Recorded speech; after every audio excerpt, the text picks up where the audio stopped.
হে জগতবাসী, আজ আমি শামীম আলী চিশতি আপনাদের সামনে আরও একটি আলোচনা নিয়ে আসলাম। যে এই কথাগুলো আমি ইউটিউবে অন্য অন্য জায়গাতেও বলেছি, তবে আরও একটু বলার চেষ্টা করি। সেই কথাটি হলো, সর্ব ইবাদতের আগে আমাদের নিজেকে চিনতে হবে। তাই বলা হয়েছে যে মান আরাফা নাফসাহু ফাকাদারা রব্বাহু। সর্বপ্রথম তুমি তোমার নিজেকে চিনো, এরপরে তোমার রবকে চিনতে পারবা।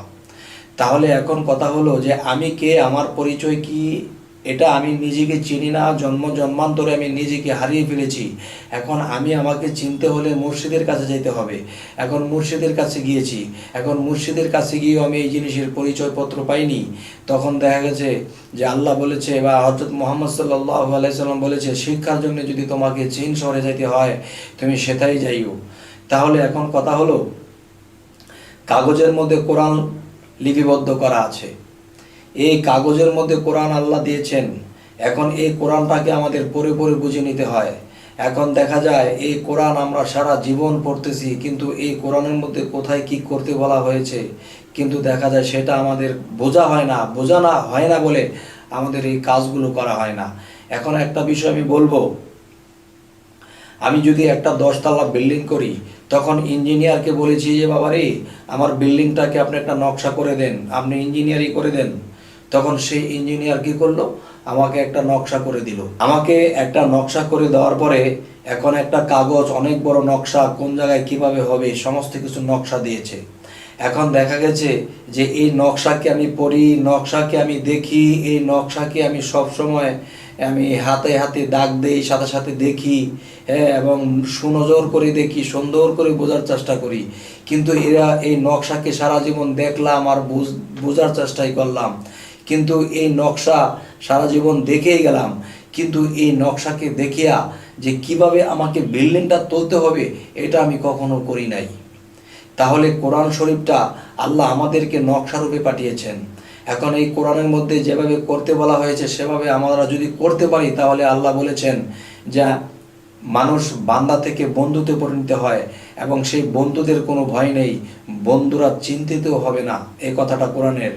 তবে এই কোরআনের মধ্যে যে নকশা বা যেই ধরন বা যেই কায়দা কানুন আমাদেরকে দেখানো হয়েছে, এখন শুধু পড়ি আর বুঝি, কিন্তু এই মতে আমরা কোনো কিছুই করি না। তবে দেখেন, যদি ইঞ্জিনিয়ার একটা 10 তলা বিল্ডিংয়ের একটা ম্যাপ যদি করে দেয় কিংবা একটা ড্রয়িং করে দেয়, তবে এই ড্রয়িং করা বিল্ডিংয়ের মধ্যে কিন্তু আমার আপনার থাকা সম্ভব না। তবে এই ড্রয়িংটা দেখে আমাদের একটা বিল্ডিং তৈরি করতে হবে, এরপরে সেটা থাকার যোগ্য হবে।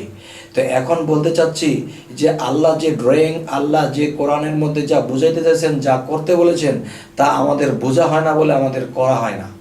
তাহলে আমরা এই ড্রয়িং ধরছি, ছুঁইতেছি, ভালো করে দেখতেছি, কিন্তু এখানে কখনো থাকা যেরকম সম্ভব না, এরকম বুঝনেওয়ালা হয়ে কখনো আল্লাহ পর্যন্ত পৌঁছানো আমাদের সম্ভব না। যে আমরা আলমে আরওয়াতে যখন ছিলাম রুহু অবস্থায়, সেই রুহুগুলো যখন এই পৃথিবীতে আল্লাহ প্রেরণ করে দিলেন, এই রুহুগুলা কেন পৃথিবীতে আসছে? আল্লাহ কোরআনে একটি জায়গা বলেছে, ওয়াল্লাযী খালাকাল মাউতা ওয়াল হায়াতা লিয়াবলুওয়াকুম আইয়ুকুম আহসানু আমালা ওয়া হুয়াল আজিজুল গাফুর। আল্লাহ বলতেছে যে এই পৃথিবীতে আমি মানুষ সৃষ্টি করিয়াছি পরীক্ষা করার জন্য, তোমাদের মধ্যে কে কর্মে উত্তম, তিনিই পরাক্রমশালী এবং ক্ষমাশীল।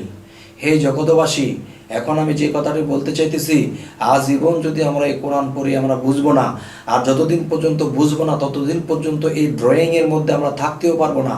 তাই এই কোরআনকে বুঝতে হলে একজন আল্লাহর ওলির কাছে যাইতে হবে, যার সাথে আল্লাহর হার্ট কানেকশন আছে। যদি কোনো একটা আয়াত বুঝতেছি না, তখন সেই আয়াতটা বোঝার জন্য আল্লাহর সেই হার্ট কানেকশনে যখন জিজ্ঞাসা করবে যে আল্লাহ তোমার এই আয়াতটা বুঝিনি, তখন আল্লাহ যেভাবে হোক তাকে বোঝার জ্ঞান দান করবেন। তখন এখান থেকে জ্ঞানটা নিয়ে সমস্ত শিষ্য ভক্তদেরকে দিবেন, তখন সেই ভক্তরা সুপথে থাকবে। এই জন্য বলি, কাগজে একটা কোরআন, দেহের মধ্যে একটা কোরআন, রুহে ইনসানিয়াতের মধ্যে একটা কোরআন। যদি আমি কাগজ কোরআনকে না বুঝি, তাহলে দেহ কোরআনকে আমি বুঝবো না, আর দেহ কোরআনকে যদি আমি না বুঝি, তাহলে আমি রুহে ইনসানিয়াতের কোরআন বুঝবো না। তখন সেই রুহে ইনসানিয়াতের কোরআন পর্যন্ত আমরা পৌঁছাইতে যদি না পারি, তাহলে আমাদের এই পড়া ব্যর্থ হয়ে যাবে, আমাদের দেহ কোরআনকে বোঝাটা ব্যর্থ হয়ে যাবে, আর সেটা তো আমি পাবই না। হে জগতবাসী, তাই বলি যে এই পৃথিবীতে বাবা মা কয়েক প্রকারের। একটা বাবা মা যাদের করে আমরা জন্ম নিয়েছি, দেহ নিয়ে জন্ম নিয়েছি। আরেকটা বাবা মা আছে যাদের কাছে আমরা আত্মার জন্ম নিয়েছি, যে আত্মার প্রকাশিত ঘটিয়েছি, যার কাছে আমরা রুহের শিক্ষা, আধ্যাত্মিক বা রুহানি জগতের শিক্ষা অর্জন করেছি, নিজেকে চিনেছি। তখন তারাও আমাদের রুহানি পিতা। এই রুহানি পিতা অবশ্যই কামেল গুরু রুহানি পিতা ধরতে হবে। তখন কি হবে? তখনই আপনাকে আমাকে সেই পজিশনগুলো দেখিয়ে দেবে যে বাবা, তোমরা এই ড্রয়িং পড়ে সারা জীবন দেখলে এই ড্রয়িং দিয়ে কখনো তোমরা থাকতে পারবে না।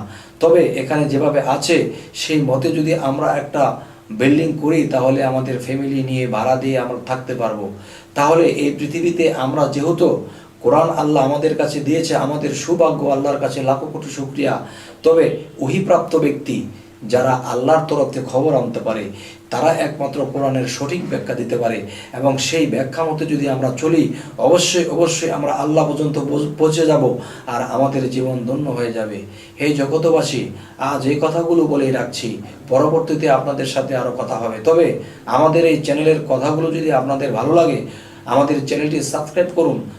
তবে বাকি ভিডিওগুলো আপনাদের সামনে উপস্থিত হবে ইনশাল্লাহ। তো সকলেই ভালো থাকবেন। আল্লাহ হাফিজ।